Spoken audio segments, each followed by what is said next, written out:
So this is Mike Bluehair reporting for Film the Police Portland. I'm visiting Seattle right now and hanging out with my friend and co-conspirator Rogue Reflections. How you doing today, brother? Excellent, excellent, excellent. How about yourself? I'm doing well. I mean, I really enjoyed spending time with you today, seeing what you do in Seattle, and just so people in my end of the YouTube universe understands what you're about, tell my YouTube channel what you do. Well, I film police. I think anytime I see them, whether it has to do with me or somebody else, if I see a uniform, I try to film. Just because I think in transparency and accountability, whether it's good or whether it's bad, I think accountability is necessary for our public officials. So that's why I'm always filming them. And they always try to tell me I can't film them, so that just the inner rebel in me just says, oh, yes, I can. So, yeah. Right. So, yeah, let's talk about what we did today. There was a anti-police brutality march that I live streamed, and I went to kind of cover your booty or whatnot. That was cool. It was nice to see a march that wasn't in Portland because I don't leave Portland very often. I mean, I left to go to Ferguson recently, but I don't do a whole lot of activism in other cities. Then we went down to the ferry terminal and revisited some stuff that you did. Can you tell the people in YouTube land about your first encounters down there? Yeah, my first two encounters were at the Fauntleroy terminal right next to Lincoln Park in Seattle, Washington. And the first night I went there to do some filming, I was told I couldn't film. While they were filming me, they were saying that filming in and of itself was a breach of security as they're filming me, which I thought was kind of confusing. And then I had one of the directors of security, she came out and told me I had to, started doing the whole standing real close, kind of trying to intimidate, I guess.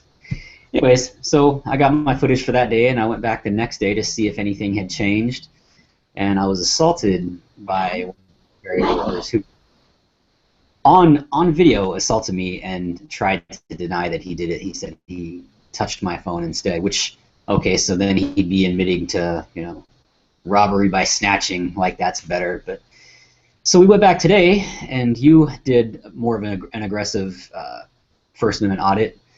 And what did they tell you when you were down there? Because I wasn't following you. Oh, sure. When we separated, I turned my camera on, and basically I wanted to walk down the public sidewalk where, there's obvious video surveillance. I mean, one of the things that bothers me the most about this whole ferry terminal thing is that they have two dome cameras. And they, just by virtue of the fact that those cameras are there, this institution, claims the right to actively surveil every person, thousands of people a week, probably hundreds of thousands a year, with impunity. But if a citizen walks down the sidewalk with a camera right underneath their dome cameras, they lose their shit. They start complaining that it's some kind of a security issue. I mean, just the double standard, the Orwellian double think and double speak and double act that I see with this kind of pervasive surveillance that's one-sided. If you're a corporation or a business, you're allowed to surveil everyone, but if a citizen does it, then all of a sudden there's this gut reaction I find crazy. But yeah, so the reaction, what's up? Oh yeah, hysterical. Yeah. I find it nuts. I find it flying in the face of any logical thinking analysis of reality. It's just crazy to me. But anywho. Especially those cameras, the angles that we were at, that's the very angle that they have online for anybody who wants to view their live streaming, I guess. You can get on their videos online. It's accessible to anyone with an internet connection, and it's the same vantage point that we were at. Yeah.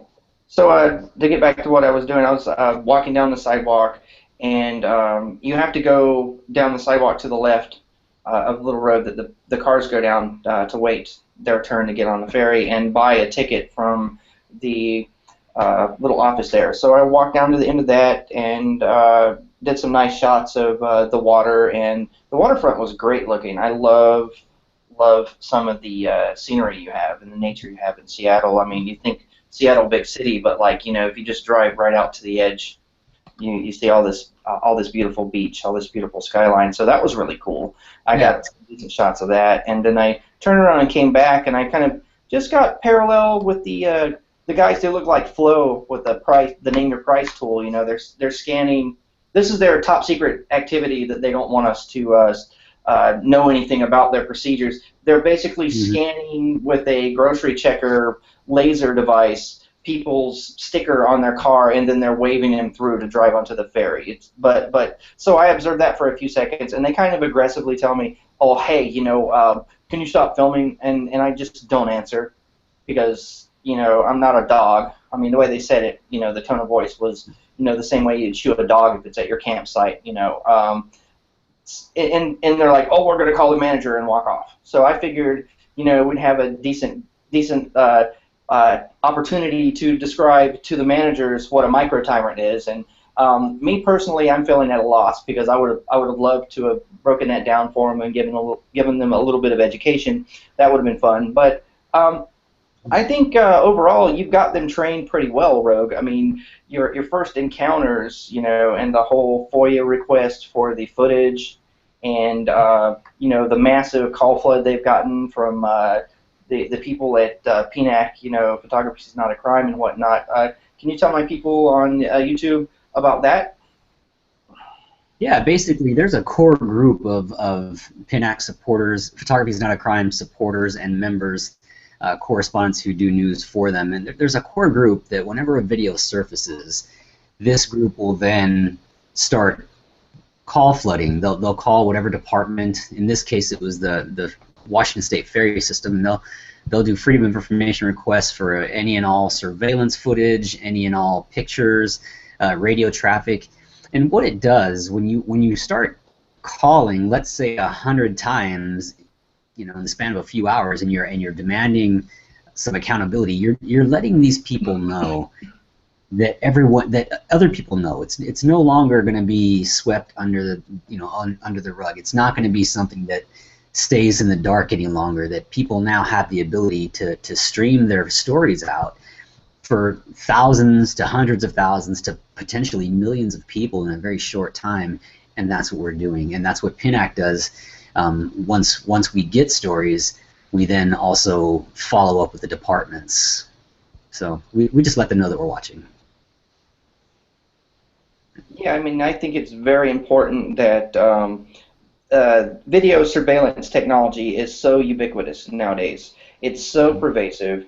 I mean, everyone that can afford a phone now has the ability to record. And personally, I think it's leveled the playing field. I mean, pre-21st century, the police, law enforcement, the people that are in charge of disseminating or metering out force on behalf of government. Because, I mean, in my heart of hearts, I believe that government is force. That's basically what it is.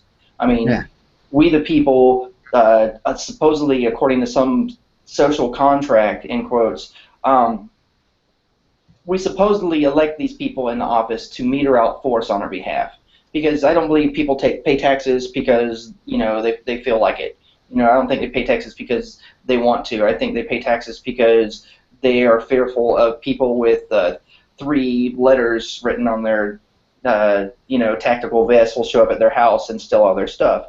And I don't. Yeah. So these people, this class of humans that have enjoyed this kind of double standard, they've always had pre-21st century this double standard of having standing in court. It used to be the policeman or the policewoman's word against you, the lowly citizen, and more often than not, the judges, even juries, would take the side of the police. But now the playing field has been leveled.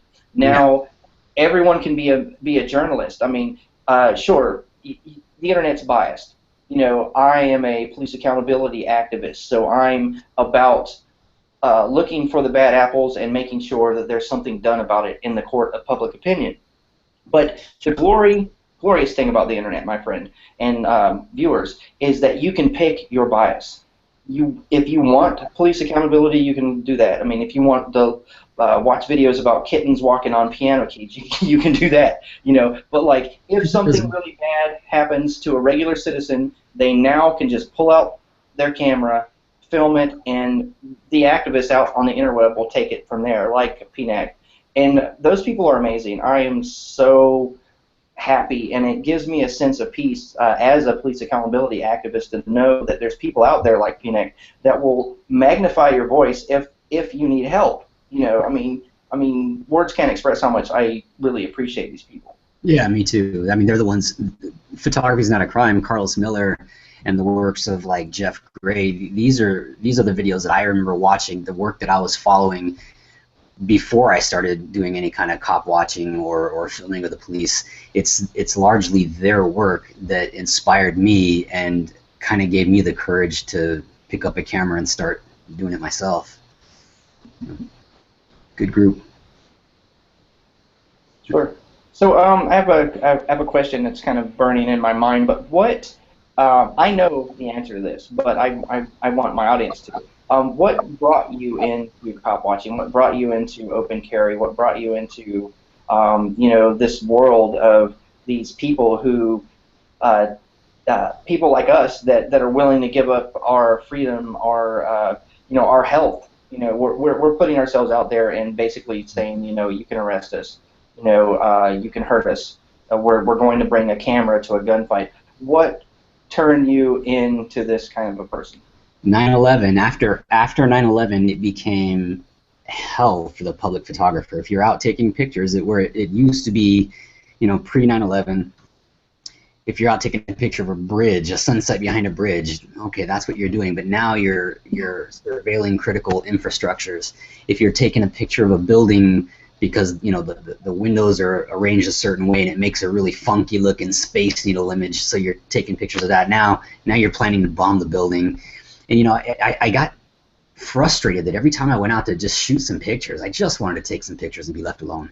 Find the beauty in things that sometimes people overlook. I wanted to find that beauty and I wanted to capture it. Yeah, but I knew. This is an important point. You're an art photographer, yes? Yeah, I try to be. Yeah. Yeah. So where can people find your stuff on the interweb that you were doing before you were an activist? Yeah, I'm building my website now. It's roguereflectionsphotography.com, and that's where I'm going to be having pictures that I take is from artistic purposes, but I'm also putting my videos up there, and I'm going to be running a blog about what I do through roguereflectionsphotography.com. Time I went out, man, it was frustrating because I knew that I was going to be having it, my papers were going to be demanded of me, and I was going to be told everything from you're a pedophile to you're a terrorist, and I served my country. I served in the United States military to support and defend the Constitution of the United States, and then now I'm the terrorist who killed innocent people and flew planes into buildings just because I have a camera, and so I started seeing the works of like Carlos Miller, Photography's Not a Crime, and various people, and I said, I have the ability to film these events as they occur, and if I'm going to have to put up with that bullshit, then they're going to have to put up with being my stars for the day, and so that's why I started filming. Plus, police officers can get a little, they don't call it lying, they call it creative articulation. They can get a little creative when they try to write their narratives and tell their version of what happened. I think that the video is just a good silent witness. I'd rather have a video, my video, than their video or their account. Right. Yeah, I would like to discuss that a bit. Yeah, through my own independent research, as a layperson, I mean, I don't have any law enforcement training. I didn't, teach, hand-to-hand stuff to cops like you used to. I don't have any of that experience, but all mine is on the street experience. And my interactions with law enforcement is I've come to learn that they're kind of word ninjas. They do stuff to trick you into giving tacit consent to searches. Like this, for instance. I watch them constantly pull people over, or they'll stop someone. They'll pull the car up beside them, and the two officers will get out, and they'll walk up to a person, and they'll say, "Hey, would you mind standing here for a second?" So they're not saying you're not free to go. They're asking you to. But the way they're asking it, they use their body language. Oh yeah. One thing that cops do to elicit a fear and an anxiety in a person, and it's part of their training that I've noticed, and you can tell me if I'm wrong, but they'll start 3 or 4 paces away from you, and they'll be in a when they make initial contact, and they'll say something to the effect of, "Would you mind standing still?" And they'll fold their hands in front of them, and as they talk to you, the two officers will slowly creep towards you. And what that does is it creates a subconscious kind of an anxiety, and it puts you on the defensive. And when you're on the defensive, you're at the edge of a fear state, and that allows them to continue to manipulate you through the conversation. I mean, is that one of the techniques that you saw when you were teaching? One of the techniques I saw when I was teaching, that's not something that I really was taught, but yeah, body language proximity is a huge thing. We called it the reactionary gap. If you stood within a certain amount of feet, that's the reactionary gap, the time that if something were to happen, you would perceive that as happening to you, and you would be able to react and provide a counter offense or defense. But I don't know that we ever taught it as a tactic, but I definitely have seen it when I'm out shooting photos or cop watching, where they love busting that proximity. But the funny thing is, if you did that to them, they would arrest you because they would feel, or shoot you because they feel in their lives are in danger. It's pathetic. Oh, sure. It's like dogs pissing on a rock, basically, is what that reminds me of. Yeah, it's my experience that they're used to a type of inequality, that the social clout that they feel that their badge and their uniform affords them, that the costume that they wear. Like a classic case in point is in my police intimidation fail video, where the cop steps in my face so close that literally I could feel his breath on my face, and I say something mean, derogatory to him. I say something to the effect of I can smell your pig breath, and sidestep away from him. And Yeah, I people, saw that. all right, all right. Well, people, I get so much BS over that video, and people are so livid. They're like, "How can you say that to law enforcement?" But what people don't understand is that if you would step so close to a cop's face that they could feel your breath on your face, they would put you on the ground and they would arrest you. They would say that I was in fear for officer safety. Yep. So why should they be allowed to do something? Like, if I was a piglet, he could have breastfed me. That's how close the cop was standing on me. So yeah, I said something Yeah. mean. But like, Been that's there. yeah. I mean, it's just crazy, the sense of entitlement that law enforcement have, and I believe that it's borderlining a cult. They kind of remind me of a cross between a street gang and a cult. You have this blue Yeah. wall of silence. You have you have a turf they have to protect. They have a specific kind of social identity that they have to represent. They represent order. They're the order gang. And I just find it's getting creepy. And as time goes on, unless people start doing something about it, and I'm not talking about violence, because if we can erode the state's narrative, if we can erode the legitimacy of their power, of their the legitimacy of their justification for use of violence. See, we're so messed up with language in this country, and the way that we perceive policing. Like, for instance, when a cop takes a stick and hits somebody upside the head with it, it's not a stick, it's a baton. Just the light in that language. I mean, it might as well be magic fairy dust, or it's something a little girl twirls. Oh, it's a baton. Or it's not violence when the police do it. Like, if I bust you upside the head with a brick, that would be violence. But if a cop, you know, uh, puts handcuffs on you, grabs 2 of your fingers, torques your wrist, and uses pain compliance to force you into the back of a car, and then pepper sprays you, that's use of force. That's the use of force continuum. Mhm. So,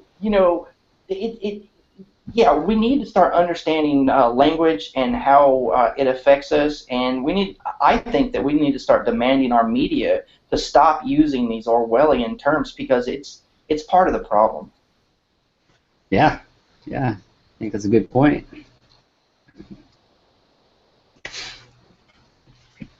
So, Well, this is our first conversation with Rogue Reflections. I think he and I may be doing this on the regular, maybe once a month or something. But is there anything you'd like to leave my YouTube audience with?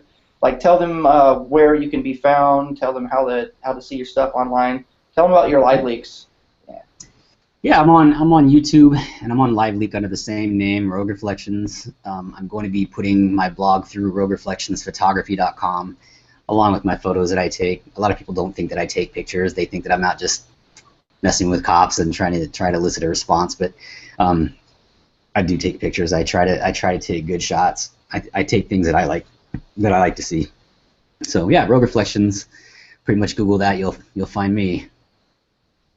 Nice. All right. And I have to apologize to my YouTube viewers for the horror movie lighting. I'm actually in the bathroom with a flashlight on the wall, so this isn't usually the standard fare of a Mike Bluehair fan or anybody who comes across my work. So Mike Bluehair, Film the Police Portland and Rogue Reflections. All right. Bye, guys.